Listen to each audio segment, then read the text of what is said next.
From which city in the world are you watching this video today? If this story resonates with you, please consider subscribing to support more stories about the unseen sacrifices behind the uniform. At Santa Monica Marina, the peaceful atmosphere of Saturday evening prevailed. Hundreds of boats swayed in calm waters at the yacht harbor. Families were having dinner at restaurants. Tourists were having fun at Santa Monica Pier. The azure waters of the Pacific Ocean created a perfect evening in this famous part of the California coast. Sarah Thompson worked in the marina's maintenance department. She was 38 years old, strongly built, bronzed from the sun, and always had a calm demeanor. She had been working here for 8 years, and boat owners knew her as a reliable, skilled, and always available technician.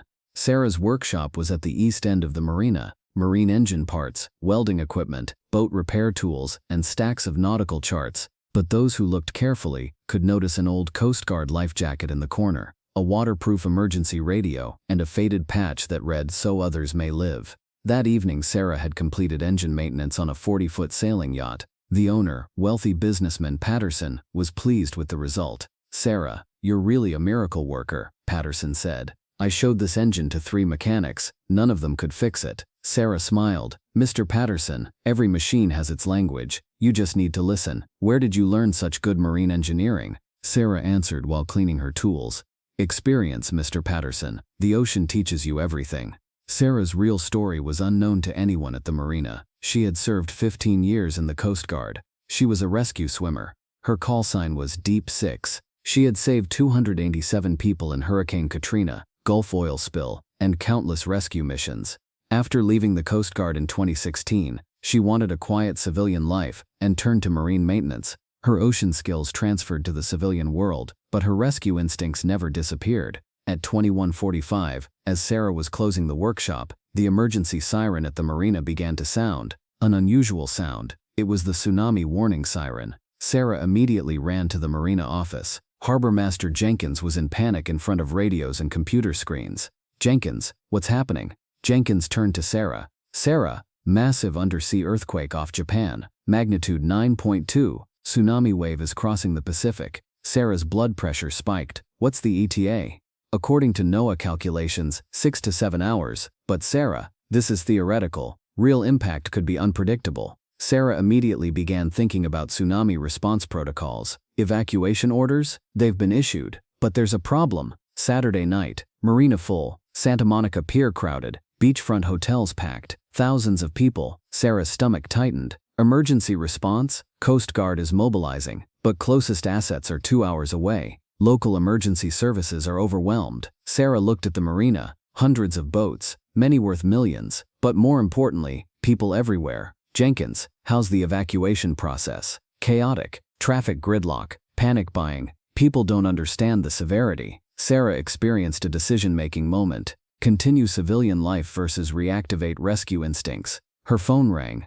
"Emergency broadcast. All coastal residents, evacuate immediately. Tsunami wave height estimated 15 to 20 feet. This is not a drill." Sarah's decision was made. "Jenkins, are the marina emergency boats operational?" Jenkins looked surprised. "Sarah, you're a civilian. This is the job of emergency response authorities." Sarah went to her workshop and got her equipment bag. Coast Guard emergency gear, waterproof radio, rescue equipment. "Jenkins, I'm a boat operations expert. In emergency situations, every trained person is needed." Jenkins was surprised when he saw Sarah's equipment. "Sarah, do you have a professional marine rescue background?" Sarah began putting on her wetsuit. "Jenkins, details later. Now is the time to save people." At 22:30, panic had spread to the marina. Boat owners were trying to move their valuable vessels. Tourists were confused. Emergency vehicles' sirens were blaring. Sarah prepared the marina's fastest rescue boat, a 28-foot rigid inflatable. Coast Guard training kicked in.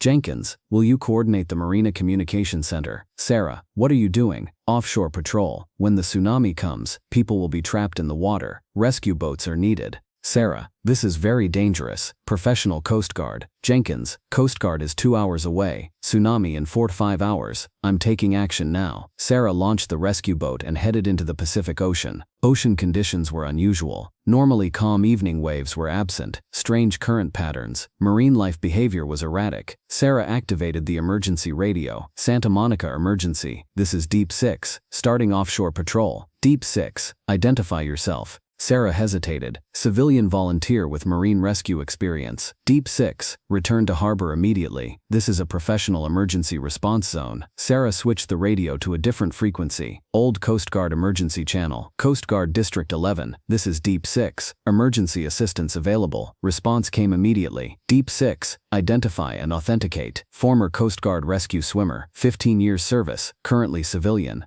Requesting permission for emergency assistance. Deep 6. Stand by for authentication. 2 minutes later. Deep 6. Authentication confirmed. You're cleared for civilian rescue assistance. Sarah grinned. Copy District 11. Deep 6 on station. At 23:15, Sarah observed unusual ocean behavior offshore. Water receding from the coastline. Classic tsunami precursor. District 11. This is Deep 6. Observing significant water recession in Santa Monica Bay. Copy Deep 6. Tsunami wave estimated 45 minutes out. Sarah scanned the coastline with binoculars. Still hundreds of people on the beach. Santa Monica Pier. Waterfront areas. District 11. Massive civilian population still in danger zone. Copy Deep 6. Local evacuation in progress but incomplete. Sarah made a decision. District 11. Requesting permission for coastal warning run. Deep 6. Explain. High-speed coastal patrol. Loudspeaker warnings. Direct evacuation assistance. Deep 6 unauthorized. Return to safe distance. Sarah throttled up. District 11. Sorry. Lives at stake. Sarah ran the rescue boat at high speed, parallel to the coastline. Powerful loudspeaker system activated. Attention beachgoers. Tsunami wave approaching. Evacuate immediately. Move to high ground. People on Santa Monica Beach were initially confused, then panicked. Sarah's authoritative voice and rescue boat presence hit the reality home. This is emergency evacuation. Tsunami wave 30 minutes. Move inland now. Hundreds of people started running from the beach toward higher ground. Sarah approached Santa Monica Pier. Amusement park still operating. Thousands of people. Santa Monica Pier. Tsunami warning. Evacuate immediately. Pier management was initially resistant. Then Sarah's professional demeanor and Coast Guard-style commands convinced them. At 00, Sarah returned to offshore position. Ocean behavior increasingly ominous. Water level dramatically low. Marine life fleeing. Eerie calm. District 11. This is Deep 6. Tsunami wave visible on horizon. In the distance, an unnatural wall of water was approaching, 18 to 20 feet high, moving at incredible speed. District 11. Wave ETA 15 minutes. Any remaining civilians in water. Deep 6. Yacht broken down 2 miles offshore. 4 souls on board. Engine failed. Sarah immediately headed toward the coordinates. District 11. Deep 6 responding. Disabled yacht. 50-foot motor yacht. Engine compartment flooding. 4 people minus. Elderly couple. Young couple. Ahoy yacht. Coast Guard rescue assistance. Yacht owner. Thank God. We've been trying to start the engine for 2 hours. Sarah quickly assessed. Yacht too heavy to tow. Tsunami wave 10 minutes away. All hands abandon ship. Transfer to rescue boat immediately. But our yacht, it's worth $2 million, Sarah said firmly. Sir, tsunami wave approaching. Yacht is replaceable. Lives or not. Move now. Sarah expertly maneuvered the rescue boat alongside the yacht. Coast Guard transfer procedures. Muscle memory taking over. 4 people safely transferred. Sarah throttled the rescue boat to maximum speed, heading toward the harbor. Behind them, the tsunami wave hit the yacht. The expensive vessel disappeared in churning water. District 11. Deep 6. 4 souls recovered. Heading to Marina. Copy Deep 6. Outstanding work.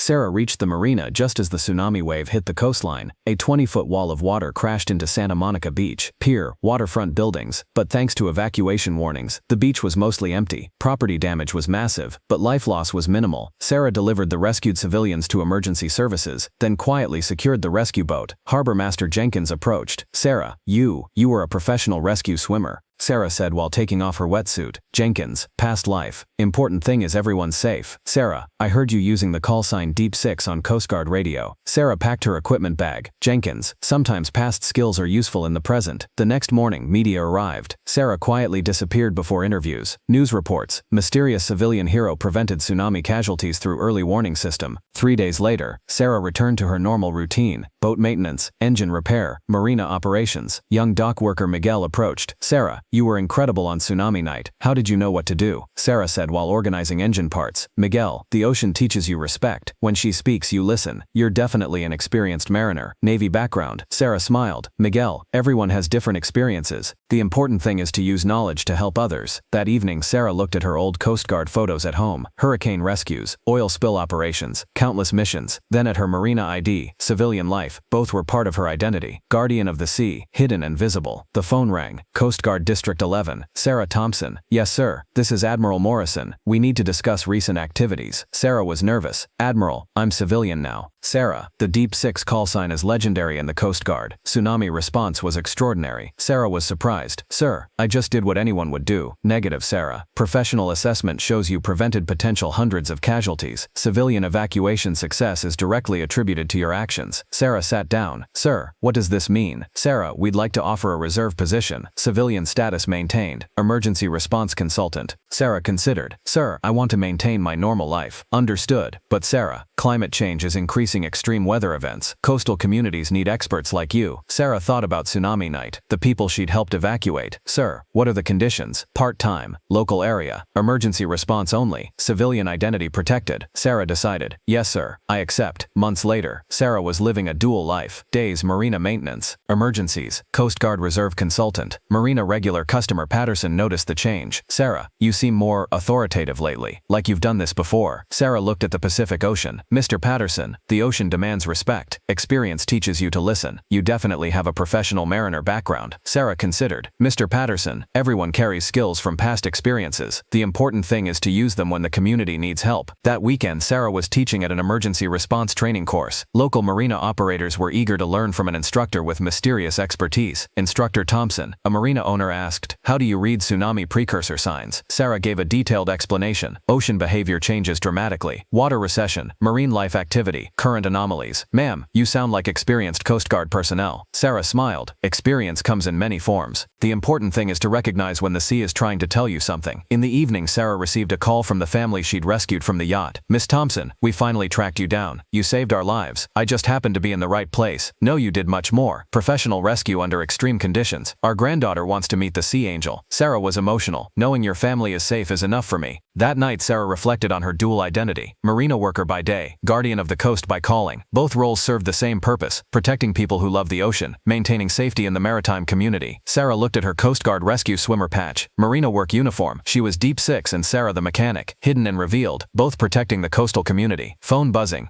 Jenkins from the marina. Sarah, Coast Guard is requesting marina emergency preparedness assessment. They specifically asked for you. Sarah grinned. Copy, Jenkins. Deep Six ready for duty. Because Sarah knew. The ocean gives life and takes life. Her job was to make sure it gives more than it takes. Sometimes as a mechanic, sometimes as a guardian, always as a protector of those who call the Pacific home. Thank you for watching this video to the end. From which city are you watching? Let us know in the comments, and if you believe stories like these should be heard by more people, don't forget to subscribe. Your support enables us to continue this mission. We are truly grateful.